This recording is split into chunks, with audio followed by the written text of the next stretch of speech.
Kuanact is dying. Its barren fields provide little food, and its crumbling walls offer no protection. As the power of the Guardian Menhir fails, the weirdness creeps ever closer. Twisting places, creatures, and even space itself. Despite this, the people of the Farmhold refuse to leave. Instead, Lord Yvain led 4 of their best on a desperate mission to Camelot. They promised to bring back help. They never returned. Now those left behind are growing desperate. They will try to bestow the burden of their fate on someone else. New heroes, with an even slimmer chance of success.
Not long ago, Ephir's Forge supplied the southern lands with weapons and armor of quality comparable to arms crafted by masters of Camelot.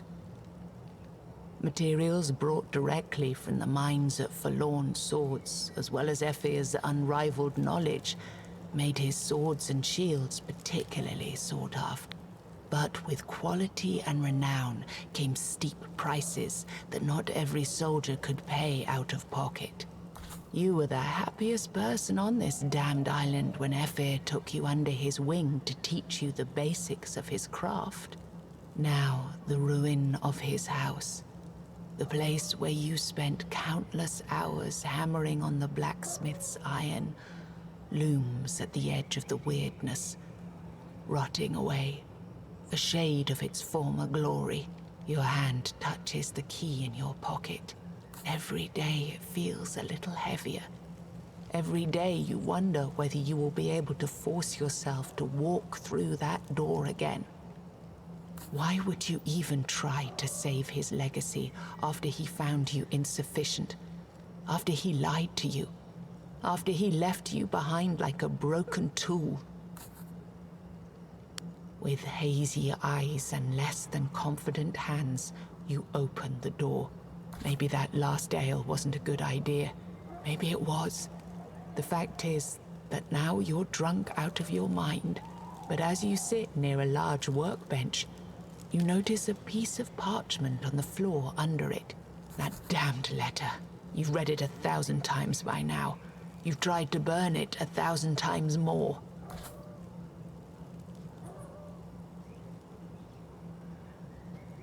In this short note, your master explains the reason why Yvain did not take you on his quest. The young lord of Kuanact believed you too reckless, and he saw your wound as a liability. However, he tries to convince you that should their expedition fail, You might be the only hope Kuanacht has to survive.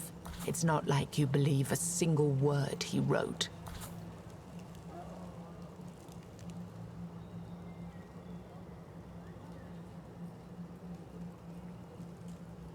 You decide to sleep it off.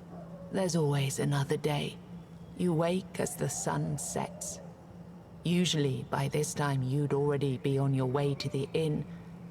You might be able to force yourself to get some work done before you leave, though. The wound in your side suddenly throbs, and you punch it in response. Pain and rage overwhelming you for a moment. Only then you notice one of the farmhold's guardians standing in front of you, his mouth agape.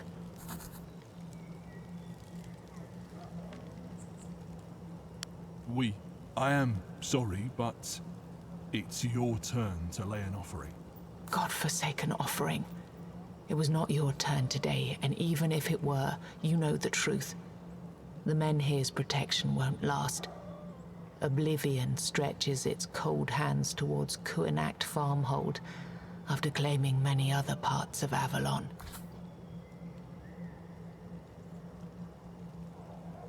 The guard hesitates for a moment. The knight. He changed our ledger. You are now first on the list. Anger seethes in you again, causing your wound to burn. The guard sees that and adds, He's from bloody Camelot. We are not to question his methods. Please, just go and see to the offering. Time passes. Your wound throbs again, as if something was trying to rip free and join the rolling clouds of weirdness outside. Sitting here any longer would be a torture.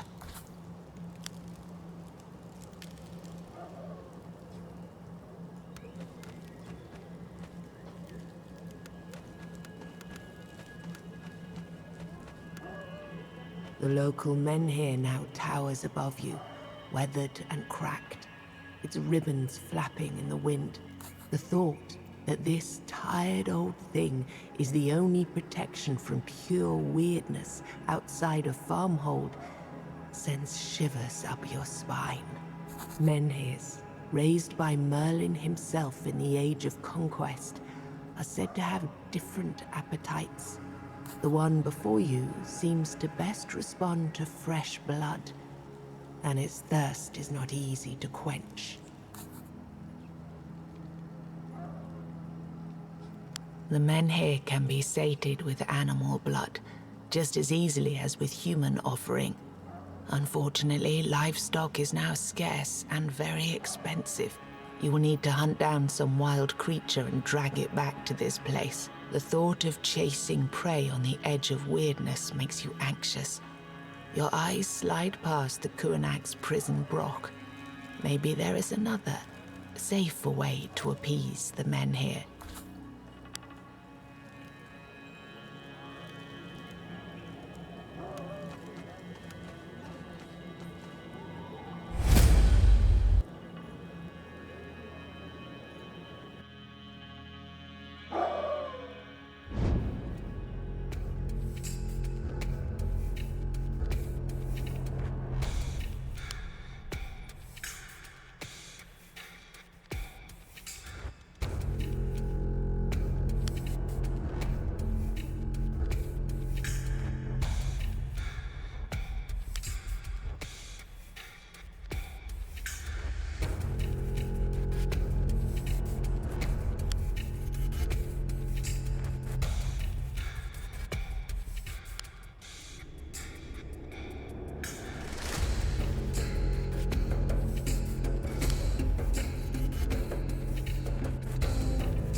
You spill the blood at the foot of the statue.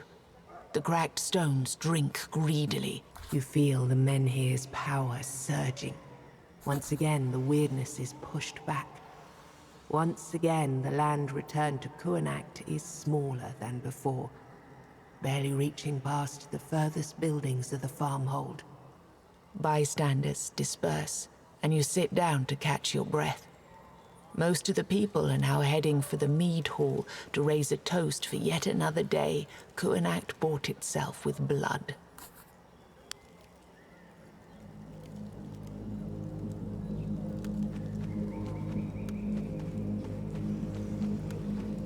The moods in the mead hall are sour. While relieved that the town bought some time, by now even the simplest of Kuanacht's folk realize this can only go on for so long.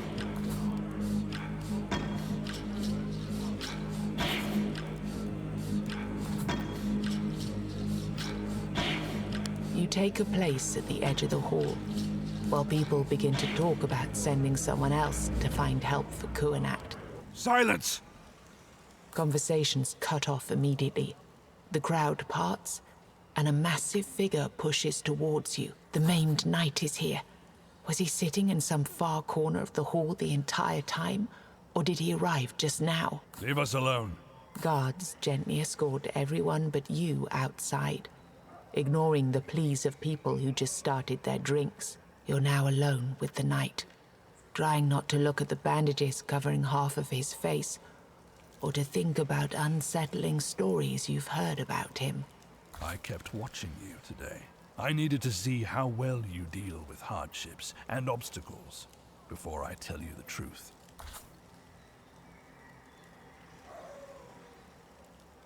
The time is short. I couldn't wait any longer, and you seemed like the best bet. I trust you received a certain letter from someone important to you. And yet you willingly rejected your responsibility and decided to pretend nothing had happened. When Lord Yvain left me in charge of this farmhold, I thought the task was beneath me. Turned out it's quite the opposite. I cannot travel outside anymore. Will you help me?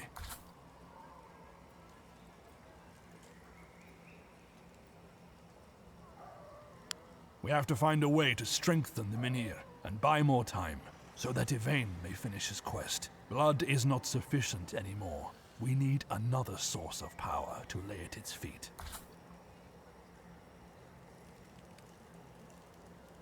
In days of old, before the purges, it was druids who took care of Menhirs. The one Yvain cast out from the city may still be alive. You may also ask someone who knows a thing or two about objects infused with magic. Your people speak about a witch in the woods to the west. Maybe she knows what could help our stone. The knight reaches for the satchel at his side and hands you a couple of candles made from strange dark wax. You shudder. You never thought you'll have to use one of these foul things. Weird candles. Make every one of them count. Some more may still be bought around Kuanacht, but they get scarcer by the day. And do not make a mistake of thinking that their light turns you invulnerable. If you keep peering too long into the weirdness, it is bound to look back. If you don't go out there, no one will. In weeks, the town will be swallowed whole. Don't wait until the weirdness is at your very doorstep.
The small stone clocken looms in the mist. Over the years, you've heard many tales about the man who lives there. Some of them were used to scare the children of Kuanacht. Soon you notice the smoke rising slowly from the hut's chimney. A group of men set up their makeshift camp by the front door. It seems they're waiting for the druid to come out. Leader of the group looks at you from under his deep hood. His tattooed companions do not even honor you with a glance, but their unusual scars and crude clothing tell you everything. The Hill Tribe. Be gone. It's your last warning. People who are kind enough to warn you before they unsheathe their swords are a rarity these days. You approach the group, slowly and calmly. Wasn't I clear enough?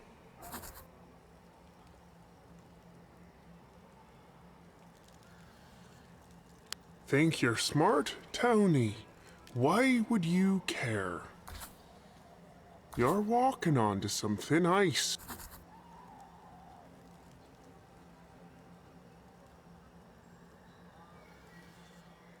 Blunt? Good. The hooded man slowly stands up. He's taller than anyone you've seen in your life. His group takes a step back, unconsciously. You want to help out? Fine. We're starving here. Go hunt, bring us enough food, and we'll let you talk to the warlock.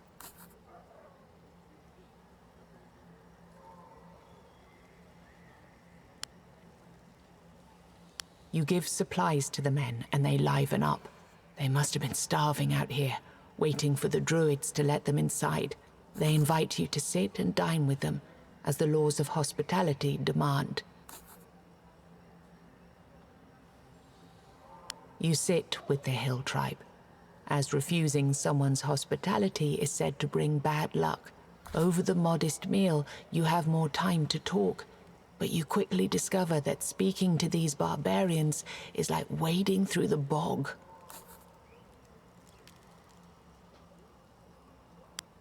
You call out to the druid inside and give the scarred wooden door a push. Inside the clocken, the first thing you notice is a dense smell of rotting meat and human sweat. There's a man half laying on a bed in the corner, looking barely conscious. His hands are trembling. You shake the man's body, and after a while you see his eyes opening. He looks up at you with an absent gaze. Suddenly, he sits up on his bed and shouts, I told you never to enter this place. Wait, who the hell are you?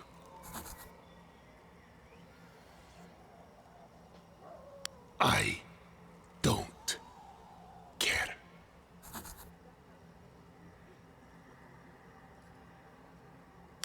Are you surprised? Didn't you know that this is exactly what happens when Menhirs go dark? Too bad there's no one left to tend them ever since your people decided that burning some of the wisest men of Avalon would be a great pastime. Soon, the Menhir is going to fade entirely, and you will all gather at its feet, clutching each other, getting plucked out one by the beasts of wilderness. And then, if anyone survives that long, you'll starve to death. Now, that's smart. That's what I like to hear. I'll tell you what I want. I want to go back to Kuanacht and finally lie down in me own damn bed with enough mead and mushrooms to carry me over to the other side. In my own home. The home that was taken from me by your lord. One and only Yvain the Dickhead. Just remember. My old house, my old bed, me inside alone. No one bothering me, not now, not ever, save for the time when I run out of meat or drugs. And an apology from Yvain when you're at it.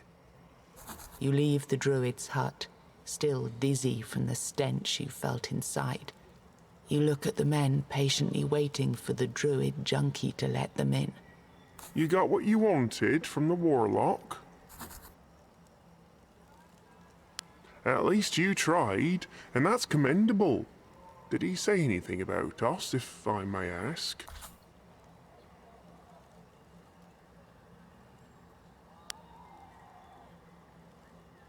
Thank you, Tony. Now we have hope. And that's more than anyone can ask for in these times.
You enter the house that once belonged to the druid, and the first thing you notice is the unbelievable stench of rotting flesh. Then a woman springs out of the dark and grabs you by the wrist. Please, please don't kill us. You're... She falls silent, realizing she took you for someone you're not. She stands up, takes a deep breath, and utters just 2 words. Look around. There are people all over the cramped interior, lying on the floor, covered in blankets, moaning in pain, dying. They occupy every square inch of this place, save for some narrow paths left for their nurse, who this woman seems to be. But how does she nurse them? There's no medicine for the Red Death. It's a safe haven for the diseased. Travelers, townsfolks, people who would have died on the streets. All were taken by the Red Priest.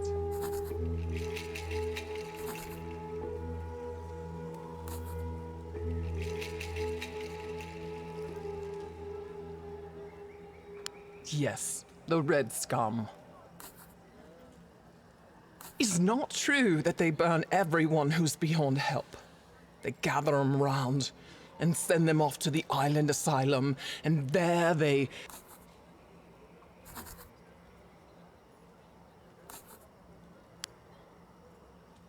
What? You explain that the only man who knows how to help with the Menhir demands this house to be returned to him. What do you suggest we do then?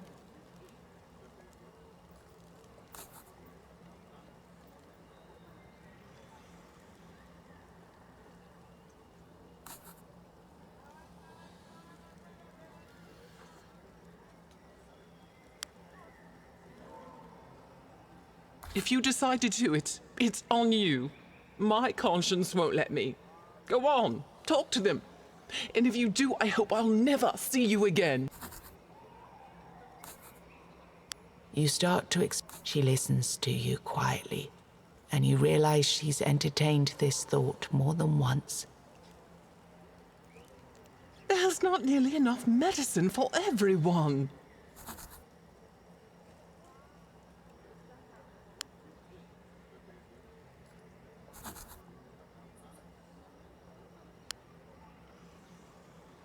How would you even The cost would be staggering. And the Red Priest won't take this affront lightly. The laws that let them take our sick are hundreds of years old. Breaking them would earn us a powerful enemy. Not to mention that an asylum next door would make people of Kuanacht nervous. So, what's your decision?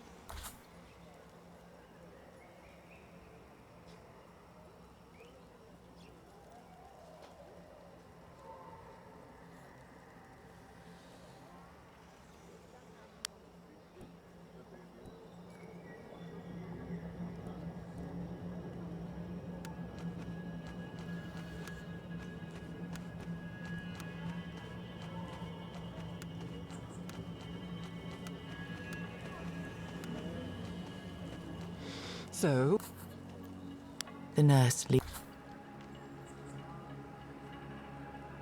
You know how to extinguish life quickly, how to find the spot between ribs on the left side of the chest where the heart is just a few inches away.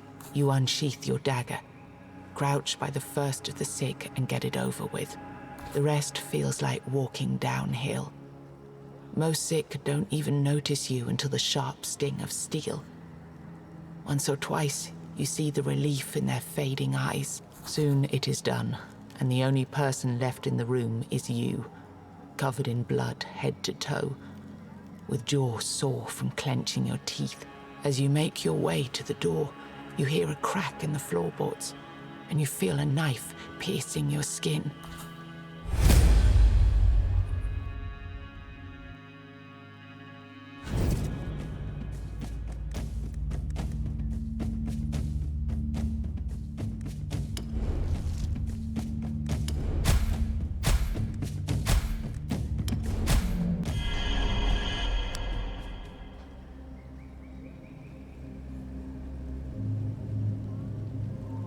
That was efficient, I must say.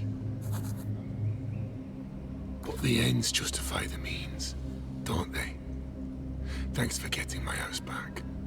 Now it's time for my part of the deal. As the Menhirs' inner aura fades, the statue becomes more and more numb to the offerings. You need to rekindle it with something new, something it never felt. Magic from the homelands. Powerful. Ancient magic. Camelot would be my guess. Short of that, the family graves of your Lord Yvain might be a place to check. His ancestors date back to the homelands, after all. Go there and dig until you find a relic of old. Then burn it as a sacrifice to the Menhir. This should do the trick. In days of old, Moonring knew everything about Menhirs. I was only fed scraps of this knowledge. If you care so much about the answers, maybe your people shouldn't have slaughtered most of the druids.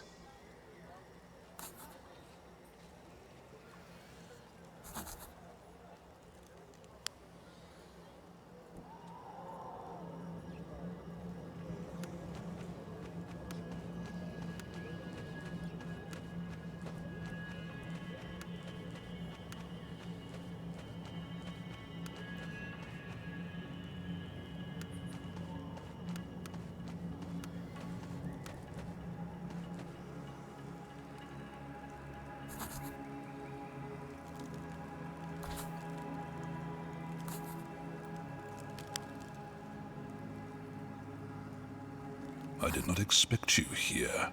Were you following me? Wasn't there something else you were to do? It is curious that our paths should cross then. Perhaps the All-Mother has ordained so. I endured, just like I did many times in the past. You still have much to learn about weirdness. It doesn't affect everyone the same way. Besides, I have little left for the weirdness to take. Nobody, yet. Order is gone. So many knights missing. Gaheris tries his best in the borough. Bors has gone to the western farmholds to stop the war. Galahad is presumed dead since he abandoned the Round Table, but they don't have his insignia, so they can't name his descendant. And I'm stuck here, of all places. Please promise that should I fall, and I will fall sooner than later, you will do everything in your power to save this damned island. I'll see you at the farmhold. Please make haste with your search.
You approach the Guardian Menhir of Kuanacht with the relic. Looking at its cracked surface, you start to wonder whether it will be enough. As you prepare to lay the offering, you feel an imposing presence behind you.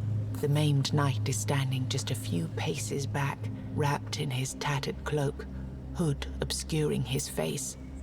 You never heard his footsteps.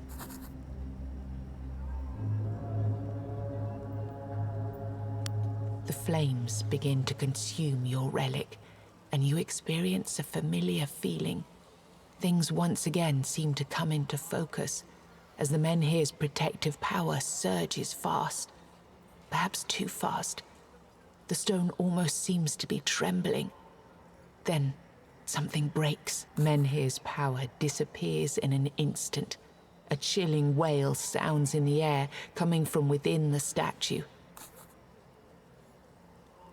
Finally, the Menhir itself begins to move. No.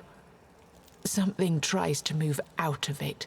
A dark, ethereal apparition with 4 arms and a 3-eyed mask. Step back! The maimed knight throws back the cloak, and for a moment you are blinded. Beside you stands a true knight of the Round Table. His armor, though several hundred years old and mended in many places, shines in the torchlight like the sight of his face, part of it twisted by weird, and the other part pristine like a portrait of some ancient hero, makes you stop in your tracks. He raises his blade, honed in the fires of now-lost homelands, and bellows, I am Percival of the Round Table! Come at me, wretch! The link between the apparition and the statue begins to fray as it springs toward the knight. Smaller shadows rise from the ground on both of its sides. A Four-Dweller, one of the original masters of this island, trapped between life and death. The magic of the relic somehow eroded its bindings. A spirit of humanity's deadliest foe trapped in a protective statue created by Merlin? It seems too preposterous to be true. And yet the apparition is right there, before your very eyes. He nods his head, raises his sword, and steps towards the raging apparition, now connected to the Menhir with just one thin strand of pure magic.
You stagger, the dying wails of Weirdspawn echoing under your skull.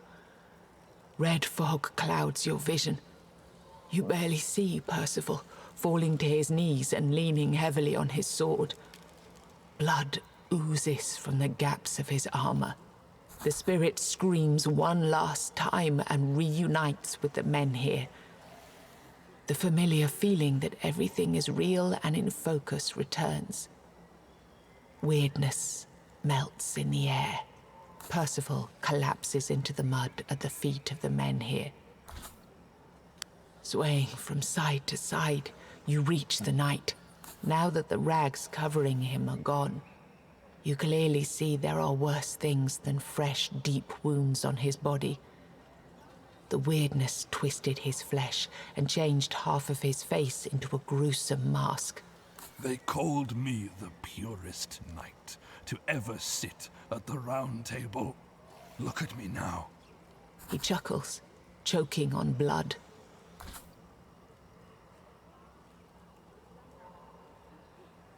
Your people, they would ask for my protection. I couldn't offer it. My mission required me to be on the move, search your lands.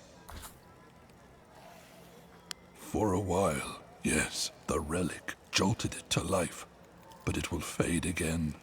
You must carry on my mission. This wasn't supposed to happen. I have failed.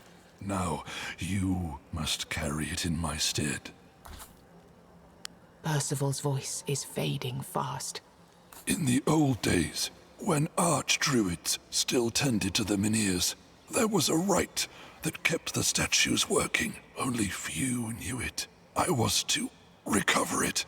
His body begins to shake. You lean even closer. To give Yvain time to deliver the Grail. Percival's face grows more pale with his every forced breath. You see his hand reaching up. Please, my mind is slipping away. Find the rites. Help Yvain. People of the farmhold gather enough courage to walk up to the Menhir. You find it hard to believe not a single one of them tried to help you and Percival. Maybe the knight was right. Maybe you are this farmhold's last hope. You look at Percival's body again. Serene expression now frozen forever on his pale face. When a knight of the Round Table dies, people who found him are bound by law of the land to return his equipment and armor to Camelot, so that, in time, a new knight might take his place. You also have to ensure his burial.